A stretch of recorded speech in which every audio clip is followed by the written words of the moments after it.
اعوذ باللہ من الشیطان الرجیم بسم اللہ الرحمن الرحیم ومنہم من یستمع الیک وجعلنا علی قلوبہم اکنۃ ان یفقہوہ وفی آذانہم وقرا وإن يروا كل آية لا يؤمنوا بها حتى إذا جاءوك يجادلونك يقول الذين كفروا إن هذا إلا أساطير الأولين وهم ينهون عنه وينأون عنه وإن يهلكون إلا أنفسهم وما يشعرون۔ سورۃ الانعام آیات 25 اور 26۔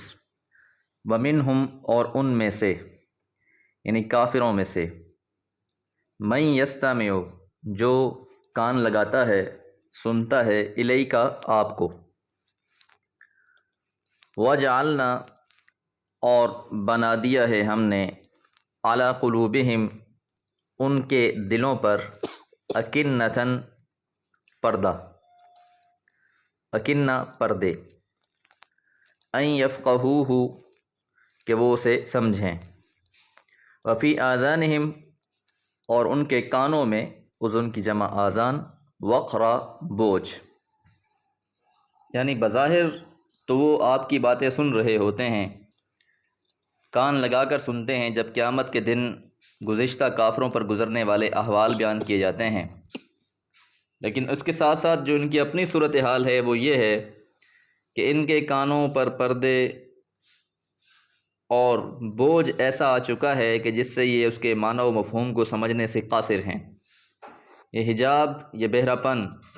یہ معنوی اور روحانی اعتبار سے ہے۔ کان تو ہیں لیکن سنتے نہیں، آنکھیں تو ہیں لیکن دیکھتے نہیں، دل تو ہیں لیکن سمجھتے نہیں، جس طرح قرآن مجید میں سورہ بقرہ میں بھی یہ بات گزری۔ تو ان کے اندر یہ صلاحیت نہیں ہے کہ وہ حق اور باطل میں فرق کر سکیں۔ جو شیطان نے ان کی آنکھوں پر اور کانوں پر پردہ ڈال رکھا ہے، اسے وہ ہٹا کر دیکھ سکیں کہ حقیقت حال کیا ہے۔ وَجَعَلْنَا عَلَىٰ قُلُوبِهِمْ، گو بظاہر نسبت اللہ نے اپنی طرف یہاں کی ہے، لیکن اللہ کی کچھ شرائط ہیں کہ جب انسان اپنی حدود سے گزر جاتا ہے تو پھر ان کے دلوں پر پردے آ جاتے ہیں۔ وَإِن يَرَوْا، اور اگر وہ دیکھیں، كُلَّ آیَةٍ، ہر نشانی، لا یؤمنوا، نہیں وہ ایمان لائیں گے، بہا، اس پر، یعنی قرآن مجید کے نازل ہو جانے کے باوجود، اتنی بڑی علامتیں اور نشانیوں کے باوجود کہ دن اور رات، چاند، سورج، ستارے، نظام قدرت، اللہ تعالیٰ کی اتنی بڑی بڑی بنائی ہوئی چیزیں، ان کو دیکھ کر بھی اگر انسان نہیں سمجھتا، قرآن مجید کو پڑھ کر بھی انسان اگر نہیں سمجھتا، تو پھر اس کے بعد کتنے ہی ان کو معجزے دکھا دیے جائیں، اس سے ان پر کوئی فرق نہیں پڑنے لگا، وہ ایمان لانے والے نہیں ہیں۔ حتیٰ، یہاں تک کہ اذا جاؤک، وہ آئے آپ کے پاس، یجادلونک، وہ جھگڑتے ہیں آپ سے، یقول الذین، کہتے ہیں ان لوگوں سے، کہتے ہیں وہ لوگ، کفروا، جنہوں نے کفر کیا، ان ھذا، نہیں ہے یہ، الا، مگر، اساطیر الاولین، سابقہ لوگوں کے قصے، واقعات۔ اساطیر، اسطورہ کی جمع، قصے اور کہانی کو بے سروپا داستان، بے اصل قصہ اور فسانہ۔ تو قرآن مجید نے جب پچھلی امتوں کے حالات بیان کیے،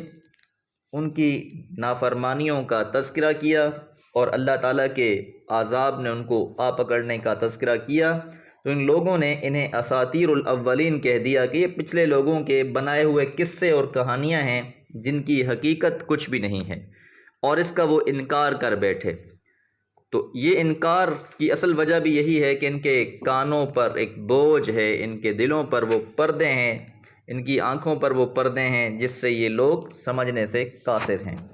وہم، اور وہ، ینہون عنہ، روکتے ہیں اس سے، یعنی قرآن پر طعن کرنے پر اتفاق نہیں کرتے۔ قرآن پر پہلا اعتراض تو ان کا یہ ہے کہ اس میں جو واقعات لکھے ہوئے ہیں پچھلی قوموں کے، وہ اساطیر الاولین ہیں، اور دوسرا کام کیا ہے ساتھ ساتھ کہ قرآن مجید سے لوگوں کو روکتے ہیں کہ اسے نہ سنو، لوگوں کو آپ صلی اللہ علیہ وسلم کے پاس ہی نہیں جانے دیتے، منع کر دیتے ہیں کہ محمد صلی اللہ علیہ وسلم سے ملنا ہی نہیں ہے۔ قرآن کوئی پڑھ رہا ہو تو اپنے کانوں میں انگلیاں ٹھونس لیتے ہیں، یہ صورتحال۔ اور آج بھی کیفیت اس طرح کی ہے کہ بہت سے مسلمان نادانی میں یہ بات کہہ رہے ہوتے ہیں کہ قرآن مجید پڑھو گے تو بھٹک جاؤ گے، قرآن مجید سے لوگوں کو روکا جا رہا ہے، حالانکہ اللہ تعالیٰ نے اس کتاب کو سراسر ہدایت کا ذریعہ بنا کر بھیجا ہے۔ یہ قرآن مجید ہی ہے جس سے امت کے درمیان میں اختلافات ختم ہو سکتے ہیں۔ یہ قرآن مجید ہی ہے جس سے آنکھوں سے پردے ہٹیں گے اور دل کو روشنائی حاصل ہوگی۔ وَيَنْأَوْنَ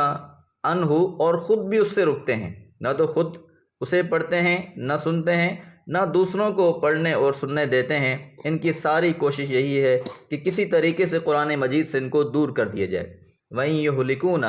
اور نہیں وہ ہلاکت میں ڈال رہے، ہلاک کر رہے، إِلَّا أَنفُسَهُمْ، سوائے اپنے نفسوں کو، کہ یہ جو کام کر رہے ہیں اس کا سب سے زیادہ خسارہ اور نقصان ان کی اپنی ذات کو ہی ہونا ہے۔ انہی کو اپنا یہ نقصان ہے سارا کہ یہ اپنے آپ کو ہلاکت میں ڈال رہے ہیں۔ وما یشعرون، اور وہ سمجھ نہیں رہے، انہیں اس بات کا شعور تک نہیں ہے۔ اپنی